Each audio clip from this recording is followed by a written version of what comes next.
Hoje é dia 17 de março, 7h20 da manhã. E o vídeo de hoje, diferente dos anteriores, ele faz parte de um propósito que eu estou fazendo com os amigos, que a gente iniciou com uma oração que a gente fazia todo dia no mesmo horário, e a gente agora evoluiu, né, depois que terminou os dias da oração, a gente evoluiu para cada um trazer numa escala, né, todo dia é a vez de um de nós, trazer um versículo e algum pensamento sobre ele. Então é um vídeo rápido. Eu estava pensando aqui como na Bíblia tem partes dela que são separadas para genealogias, né? Por exemplo, no início de 1 Crônicas, vários capítulos, acho que 4 capítulos, você passa apenas com genealogias, contando toda a história do povo de Israel, genealogia, assim, é simplesmente uma árvore genealógica de quem é pai de quem, que é mãe de quem, que é filho de quem. E esses trechos, eles costumam ser um pouco enfadonhos. Eles não nos ensinam muita coisa, a não ser que você esteja estudando teologia de forma bem material e você precise fazer um estudo daquela árvore genealógica, alguma coisa assim. Mas tirar mensagem de genealogia é uma coisa complicada. Porém, no meio de uma genealogia, a gente encontrou, né, assim, a gente consegue encontrar no início de Crônicas, ela fala desde a genealogia, desde o início do povo de Israel, lá em, né, sei lá, Abraão, Noé, e ela vai até o final do reinado de Davi.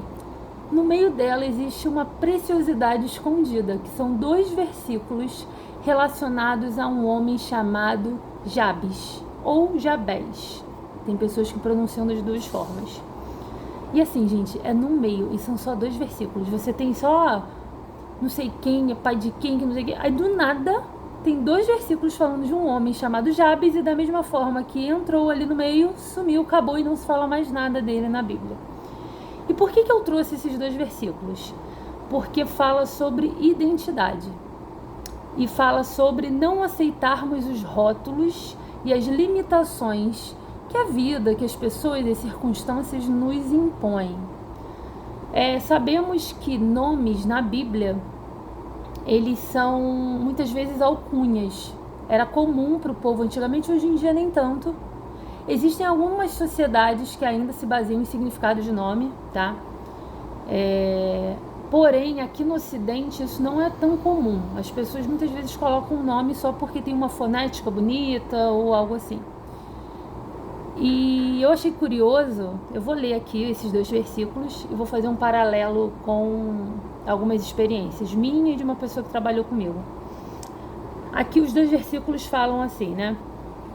Porque Jabes invocou o Deus de Israel dizendo... só um minuto, antes. E foi Jabes mais ilustre do que seus irmãos, e sua mãe chamou seu nome Jabes, dizendo... Porquanto com dores o dei à luz. Porque Jabes invocou o nome de Deus, do Deus de Israel, dizendo: se me abençoares muitíssimo, e meus termos amplificares, e a tua mão for comigo, e fizeres que do mal não seja aflito. Aí tem reticências, e aparece assim: e Deus lhe concedeu o que lhe tinha pedido.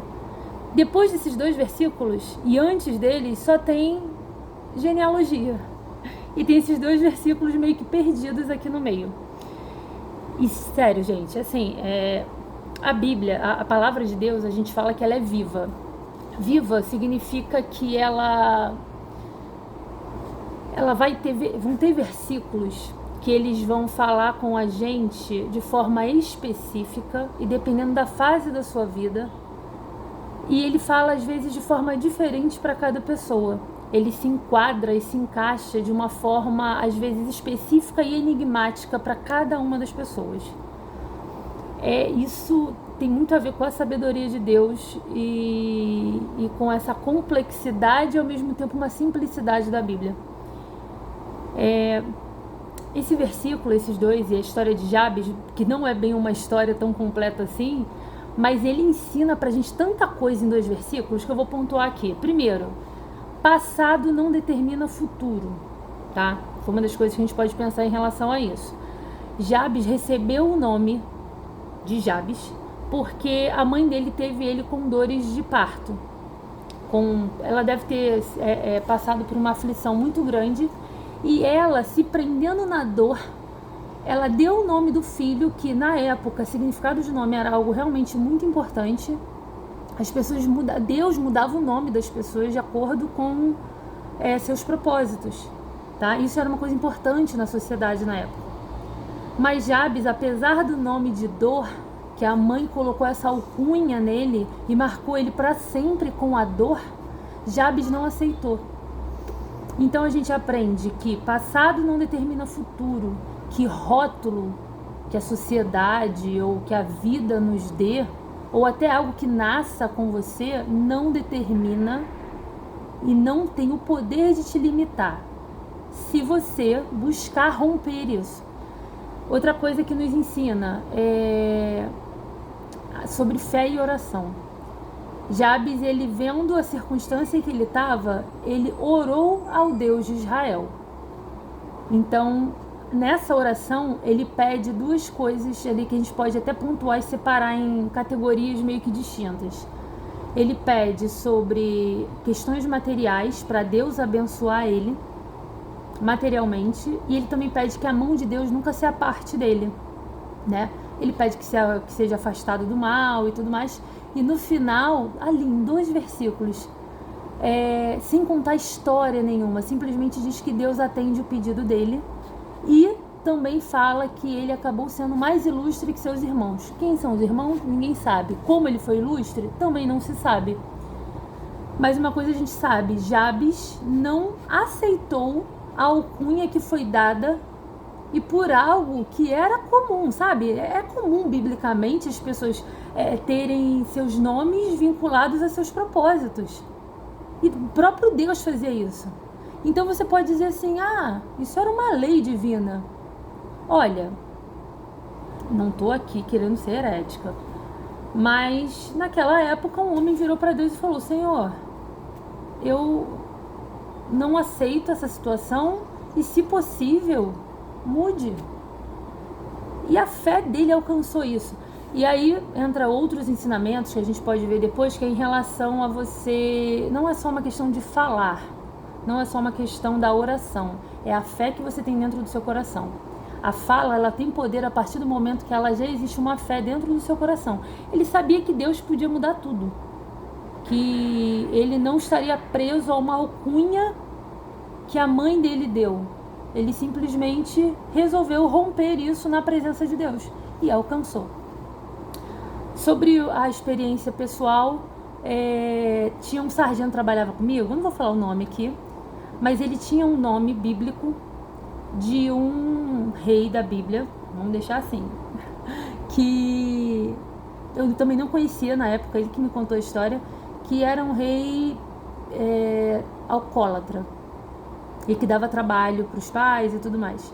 E esse rapaz, ele tinha problemas com questões de bebida, dependência química, e uma vez ele que me falou, ele falou: meu nome é de um rei e tal, e ele mostrou uma certa tristeza, assim, uma certa questão em relação a isso, como se ele tivesse preso a isso por causa do nome.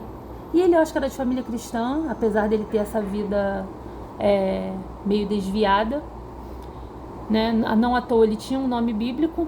Tudo bem que não foi com muita sabedoria, né, que deram um nome pra ele, assim, se tu parar pra pensar, porque realmente é de um personagem que não foi muito virtuoso.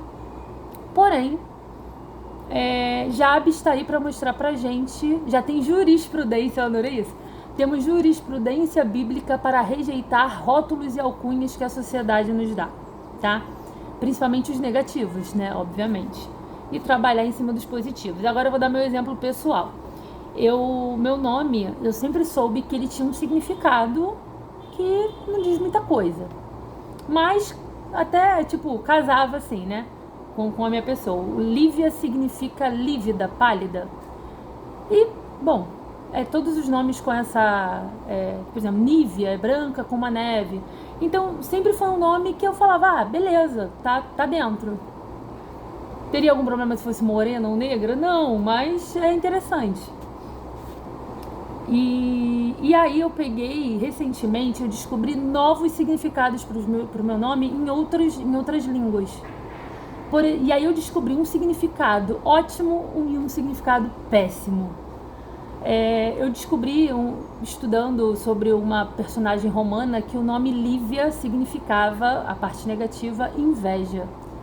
E eu fiquei chateada com isso, porque eu simplesmente amo o meu nome. Eu teria até dificuldade de botar nome numa menina, se eu tiver uma filha, porque o nome que eu mais gosto é o meu. E aí quando eu descobri esse significado, eu fiquei meio xoxa, que eu falei, poxa, tanta coisa bonita. Meu nome foi dado em homenagem ao meu pai, que se chama Lívio, que também é um nome de um personagem romano. E aí eu fiquei meio xoxa assim, e admito que inveja não é dos pecados capitais aí, não é o que mais me atinge, mais me aflige. Mas sei quando eu senti, né, às vezes na vida que eu senti, levei para Deus, conversei com Ele responde, né, me corrige, me instrui. Mas aí também tem um significado bom. Eu também descobri que em outros idiomas, por exemplo, no sueco, se não me engano, Liv ou Lívia, né, que vem da mesma árvore, da mesma origem, significa vida. Tem também um outro significado, não sei se é do romano, não sei, que é azul. E assim vai. Bom, significado de nome, hoje em dia, não tem tanto peso como tinha naquela cultura, naquela sociedade, né? Para nossa cultura, já não significa não precisa significar um destino e um rótulo, mas isso não é só com o nome. Hoje em dia, na nossa sociedade, a gente pode pensar em diversos outros rótulos, tá? Falei aqui naquele vídeo de identidade como as pessoas às vezes são cruéis e jogam na gente rótulos e julgamentos que a gente tem que decidir o que vai fazer com aquilo. E da mesma forma que eu decidi que o significado do meu nome vai ser vida, não vai ser inveja, você decide isso na presença de Deus, sabe? Você decide qual é a sua identidade na presença de Deus, porque é ali que você tem força para mudar destinos, por exemplo, para quem acredita, que você tem força para mudar circunstâncias, vamos colocar assim.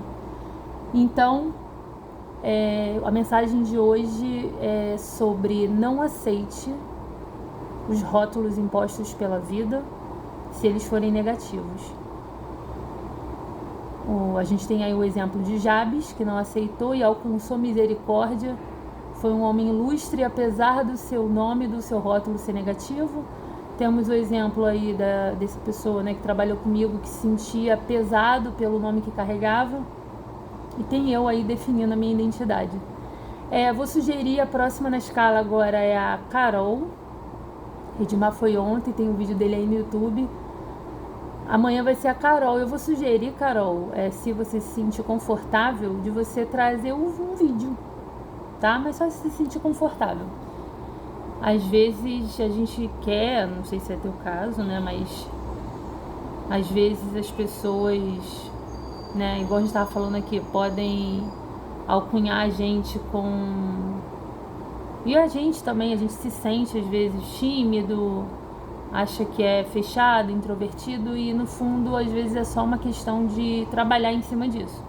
Se você tem o desejo de se expor mais em algum nível, trabalhar comunicação, eu sei que o Edmar tem isso, tanto que ontem ele já até gravou o vídeo e ele não tinha nenhum vídeo, né? Ele é uma pessoa que quer trabalhar com educação, por exemplo, então é importante a comunicação. E aí eu gostei que ontem tem já vídeo dele, e aí eu vou convidar a Carolzinha também. Sei que dos três acaba que eu acabo sendo a mais... eu uso todos os meios que eu puder para me comunicar, né? Eu quero escrever, falar, quero que me vejam, mas nem todo mundo é assim. Se tem o desejo de mudar, trabalhe em cima disso. Agora, se não tem, se está em paz, né, com as suas próprias características e tem outras que você queira mudar, é isso. É só a gente identificar nossos pontos fortes, fracos e trabalhar em cima deles. De preferência na presença de Deus, pedindo ajuda, pedindo apoio, que Ele nos ajuda, tá bom? Mensagem de hoje, 15 minutos, porque eu ia falar pouco. e até a próxima.